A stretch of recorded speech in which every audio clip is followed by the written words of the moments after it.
Salut à tous et bienvenue sur ma petite chaîne YouTube Nicolas Sport Mecha. Alors avant de commencer cette vidéo, je dois vous demander absolument d'aller vous abonner.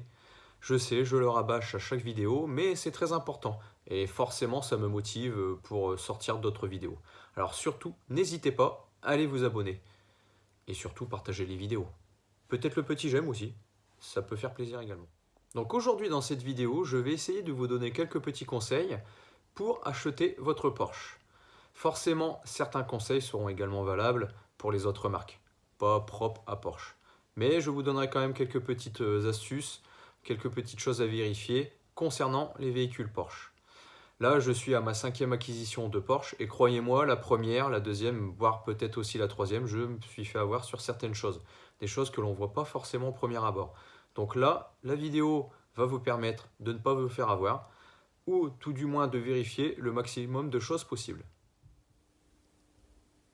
Premier conseil que je peux vous donner, quand vous allez voir pour la première fois un véhicule que vous convoitez, surtout, et je suppose que ça va en faire rire certains, essayez de ne pas tomber amoureux. Le fait de tomber amoureux de la voiture va vous faire passer à côté de certaines choses, peut-être bâcler les vérifications pour pouvoir repartir à la maison le plus rapidement possible avec. Deuxième conseil, faites-vous une checklist avec tout ce que vous devez vérifier et surtout demander au propriétaire. Ça évitera d'oublier certaines choses. Ensuite, pour la vérification du véhicule, essayez d'adopter une certaine méthode. Qu'est-ce que c'est? Tout simplement de ne pas se disperser. C'est-à-dire que je regarde l'intérieur, je regarde l'extérieur. Ah mince, j'ai oublié d'aller regarder sous le capot, je vais sous le capot. Faites les choses dans l'ordre. Ça évitera, encore une fois, de passer à côté des choses. Donc après vous avoir donné ces quelques conseils, maintenant on va parler surtout de la Porsche 996 et de ce qu'il y a à vérifier. Donc je vais faire le tour du véhicule avec vous et je vais vous montrer certaines choses à vérifier. Je vais commencer par l'intérieur. Donc on approche de la poignée, il y a déjà quelque chose à vérifier à ce niveau-là. Vous mettez la clé dans la serrure et vous regardez si ça fonctionne correctement. Je suis déjà tombé sur une serrure défaillante.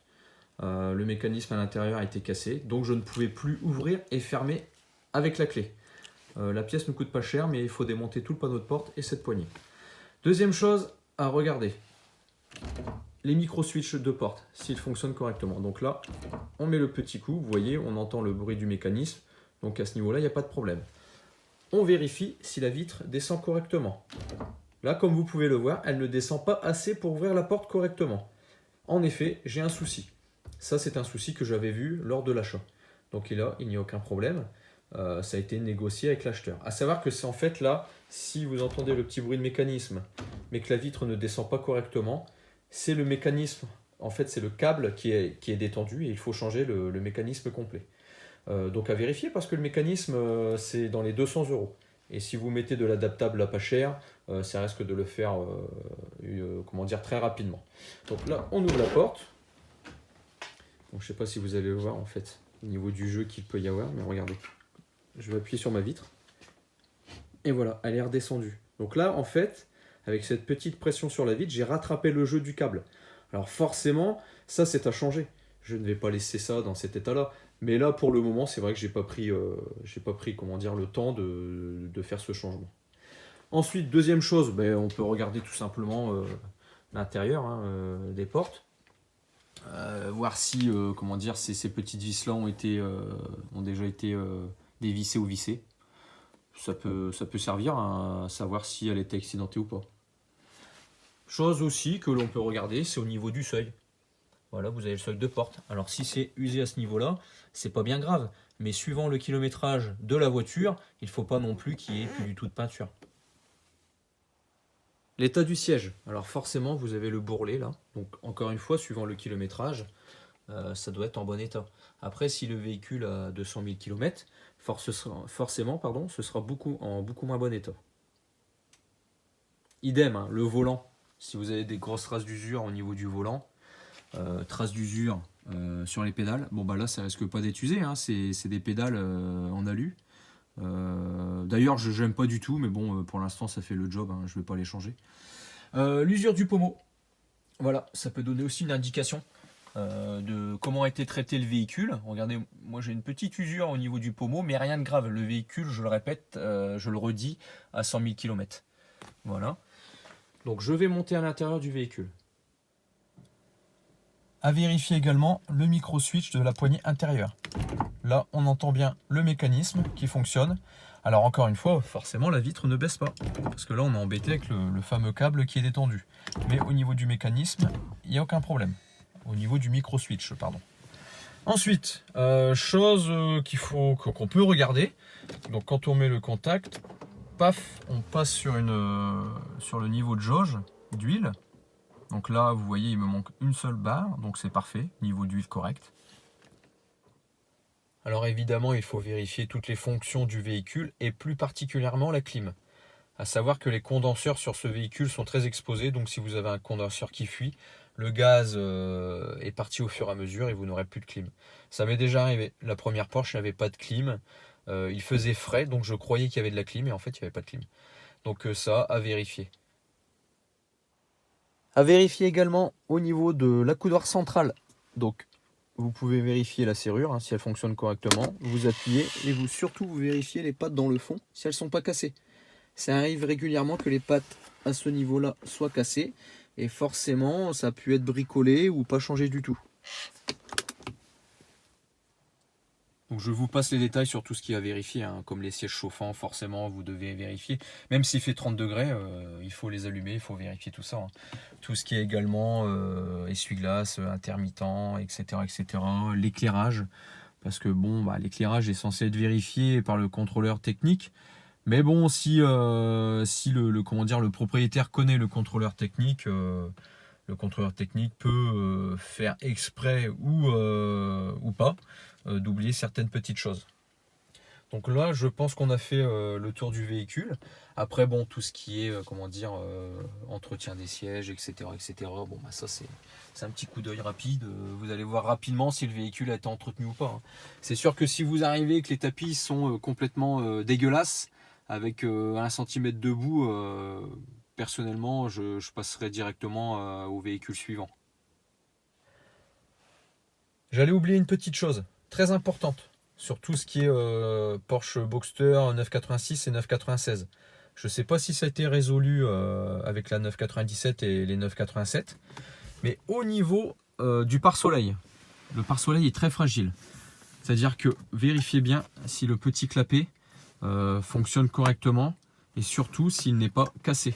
Ça casse très facilement et après je crois qu'ils vendent le kit de réparation, hein, tellement le problème est connu, ou soit vous achetez le pare-soleil complet, ce qui est évidemment beaucoup plus cher.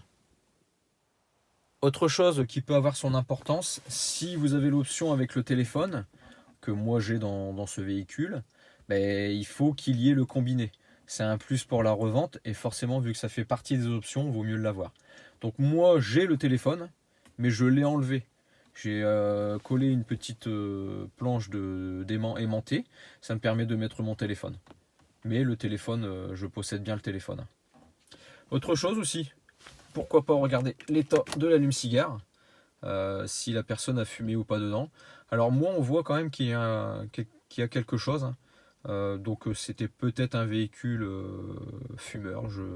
En tout cas, pas l'ancien propriétaire n'était pas fumeur, mais peut-être les précédents. Donc ça peut être aussi une indication de l'état et surtout du comportement de la personne qui avait le véhicule. Voilà un moyen de comparaison entre la vitre passager et la vitre conducteur. Vous allez voir que quand j'actionne la poignée intérieure ou extérieure, regardez, la vitre baisse vraiment d'1 cm voire 2 cm. Donc là, sur cette porte-là, il n'y a aucun problème. Je vais refaire la même chose de l'autre côté et on va s'apercevoir tout de suite du problème. Donc là, j'essaie de prendre l'étiquette. On la voit très mal, malheureusement. Attendez, voilà. Et voilà. Vous avez vu, ça baisse d'à peine 5 mm. Donc là, il y a un réel problème. Alors, ça n'empêche pas d'ouvrir la porte, hein, malgré tout. Voilà, ça ouvre la porte. C'est juste un petit peu plus dur. On va maintenant passer à l'extérieur. Donc forcément, dans le sous-sol, ce sera compliqué d'être sur la partie droite du véhicule. Donc je ne pourrai pas faire le tour. Mais les choses qui sont à faire du côté gauche seront les mêmes qu'il faut faire du côté droit. Donc on va pas être embêté à ce niveau-là. Si vous commencez par l'avant gauche, faites le tour du véhicule pour revenir sur l'avant gauche. Ça vous permettra de ne pas passer à côté de certaines choses sur la carrosserie, comme des pocs ou des rayures. Donc forcément, bon bah ça, chose basique, hein, on vérifie l'état des jantes, les freins, les plaquettes. Si la roue dispose d'un écrou anti-vol, surtout ne pas oublier de demander au propriétaire s'il dispose bien de cet écrou anti-vol. Ensuite, faites le tour. Donc je passe rapidement sur la carrosserie, hein. Vous regardez avec une lumière, forcément vous prendrez beaucoup plus de temps. Chose importante sur les Porsche, on regarde l'état des condenseurs avec une petite lampe, voilà. Donc si c'est sec comme celui-là, vous n'avez pas de fuite. Le condenseur c'est pas très cher, mais bon, il faut déposer le pare-choc, changer les condenseurs, remettre du gaz, donc si on peut éviter, c'est beaucoup plus simple. Donc ensuite, faire le tour de la voiture. Alors, on peut aussi regarder dans la trappe à essence, voilà, si le bouchon est d'origine, bien présent. S'il y a le petit câble, sur certains modèles, il y a un petit câble d'attache. Bon, moi, j'en dispose pas, donc c'est d'origine comme ça. Mais regardez si ce petit câble-là n'est pas cassé. J'ai oublié de vous parler d'une petite chose très importante concernant l'intérieur. Il faut savoir que le poste a peut-être un code. Donc si ce poste a un code, surtout n'oubliez pas de le demander. Donc forcément, on va imaginer que j'ai fait le tour de ce côté, hein. Donc on revient du bon côté, du côté où je peux circuler, et puis on fait exactement la même chose jusqu'à l'avant gauche. Ensuite, on va passer sous le capot. Donc à bien vérifier si le mécanisme d'ouverture et de fermeture du capot avant et capot arrière fonctionne. Vérifier si les vérins tiennent correctement le capot, parce que ça c'est aussi une petite maladie. Les vérins au bout d'un certain temps lâchent et ne tiennent plus le capot en place. Concernant le capot moteur, ce que vous pouvez vérifier également, c'est si l'aileron fonctionne. Donc l'aileron s'active de l'intérieur et sur cette voiture, il s'active quand on atteint la vitesse de 120 km/h et se baisse quand on redescend en dessous de 50. Donc ne pas oublier de vérifier lors de l'essai. Ensuite, chose basique, un niveau de liquide de refroidissement, le niveau d'huile. On peut aussi regarder à l'intérieur du bouchon s'il n'y a pas une genre de mayonnaise ou autre. Si on a un petit peu de temps, on peut également démonter le filtre si celui-ci a bien été fait. Donc d'une manière générale, on regarde à droite et à gauche s'il n'y a pas de fuite d'huile conséquente, hein. Voilà. Donc là, on n'a pas beaucoup de place, hein, sous le capot, donc forcément on essaie de voir au mieux. Alors sur la Carrera 4, le filtre à essence se trouve ici. Je l'ai changé moi-même il y a quelques mois.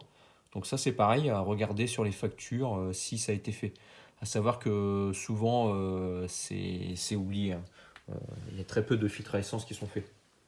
Juste là, vous avez la courroie d'alternateur qui entraîne forcément alternateur, direction assistée, clim, etc., etc. À bien vérifier si elle a été changée avec les galets, donc galets enrouleur, galets tendeur, et surtout la pompe à eau. Donc la pompe à eau est entraînée par cette courroie, et voir si vous avez un suivi sur cette pompe à eau. Il faut la changer à un certain kilométrage, sinon elle casse et forcément vous restez au bord de la route. Vérifiez également si les bobines d'allumage bougies ont été changées. À savoir que les bobines, c'est quand même pas donné, et il y en a 6. Donc si ça a été fait, c'est un plus. Là, on va peut-être pouvoir apercevoir dans le fond, voilà, sous la plaque de métal derrière, donc là, il y a les bobines et les bougies. Vous avez également le petit joint de variocam dans le fond, où il y a un fil qui ressort. Donc ça, j'ai été obligé de les changer, j'avais une petite fuite d'huile à ce niveau. Donc c'est pas très accessible, mais ça se fait quand même correctement.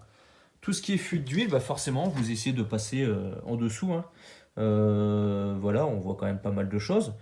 Et ça vous permettra de savoir si vous avez fuite d'huile. À savoir qu'une fuite d'huile sur ce genre de moteur, tout de suite, il y a beaucoup de main-d'œuvre. Si on parle du joint SPI d'IMS ou du joint SPI de Villebrequin, il faut déposer la boîte, hein. Si vous avez une fuite d'huile au niveau des bougies, à tous les coups, c'est le puits de bougie, les joints toriques qui sont endommagés. Donc n'hésitez pas à regarder sur les factures si cette intervention était faite. Donc je pense qu'on a fait le tour hein, des choses, enfin les principales choses concernant la Porsche 996. Comment dire, je vous passe tout ce qui est aspect vérification des factures, du suivi, du carnet qui doit être présent forcément, avec le même numéro de châssis sur le carnet, et sur le pare-brise et sous le moteur, enfin sous le capot avant, pardon. Tout ce qui est test PII, tout ça, j'en parlerai pas. Tout ce qui est MS, forcément, j'en parlerai pas non plus. L'embrayage, vous allez vite vous en rendre compte hein, s'il est en fin de vie ou pas. Donc là, qu'est-ce qu'il reste à faire? Faire conduire, surtout faire conduire le propriétaire. Comme ça, vous aurez un petit aperçu de comment lui traite son véhicule. Et ensuite, lui demander de faire l'essai. Sous le capot avant, vous avez la batterie. À vérifier dans les factures si elle est récente ou pas. La Porsche est quand même assez gourmande en batterie, surtout si vous ne l'utilisez pas souvent. Ensuite, important, à ce niveau-là, vérifier le numéro de châssis. Voilà. Aussi, une autre chose très importante à vérifier, si vous avez là-dessous la roue de secours et surtout la trousse à outils. Il y a un outil très important qui vous permet, qui est juste là en plus, qui vous permet de démonter les optiques. En passant derrière là par la moquette. Si vous ne l'avez pas, vous allez être embêté pour pouvoir enlever les phares, admettons, enlever le pare-choc, nettoyer les radiateurs. Voilà, donc voilà pour la partie sous le capot avant.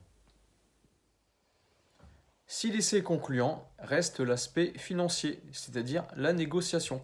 Alors forcément, si vous avez repéré certaines choses qui ne vont pas sur le véhicule, vous pouvez les chiffrer très rapidement et demander au moins à minima la baisse du tarif de la voiture par rapport à ce qu'il y a à prévoir. Ça, l'aspect financier, la négociation, évidemment, j'en parlerai pas, c'est propre à chacun. Chacun fait comme il le sent. On arrive à la fin de cette vidéo. J'espère qu'elle vous aura plu. Et surtout, j'espère ne pas avoir oublié des choses importantes.